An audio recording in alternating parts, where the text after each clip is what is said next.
Hello friends, இன்றைக்கி நம்ம வத்த குழம்பு, சக்கரவள்ளி கிழங்கு கறி,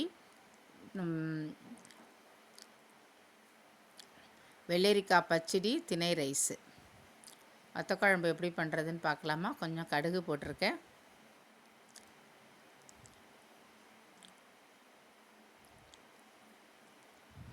கொஞ்சம் பெருங்காயம், கொஞ்சம் கருவேப்பிலை, கட் பண்ணி வச்சுருக்கிற பூண்டு,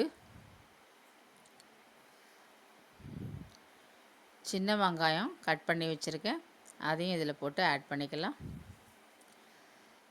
நல்லா வதக்கிக்கலாம்.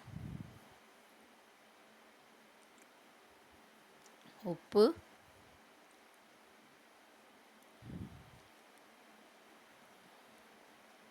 காரத்துக்கு தகுந்த மாதிரி நான் மிளகாய்த்தூள் போட்டுக்கிறேன். கொஞ்சம் மஞ்சத்தூள் போட்டு நல்லா கலந்துப்போம். நார்த்தங்காய் சைஸுக்கு நான் புளியை ஊற வச்சுருக்கேன். ஒரு 50 கிராம் புளி இருக்கும்.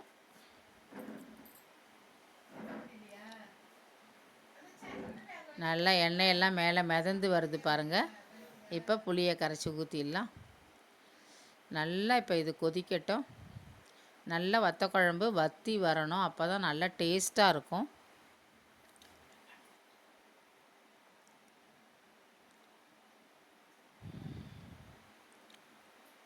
எண்ணெயெல்லாம் நல்லா மேலே அப்படியே மிதக்கிறது பாருங்கள். வத்த குழம்பு ரெடி ஆயிடுச்சு.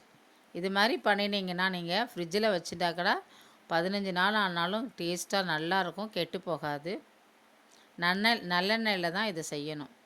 அதை செஞ்சால் தான் நல்லாயிருக்கும் உங்களுக்கு.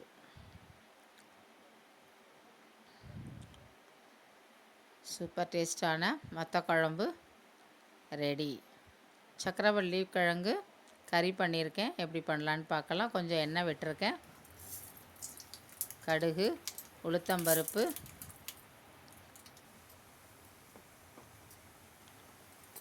கொஞ்சம் பெருங்காயம் போட்டுக்கலாம்.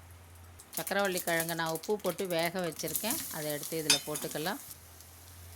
கொஞ்சம் நான் சாம்பார் பொடி போடுறேன், நல்லா டேஸ்ட்டாக இருக்கும்.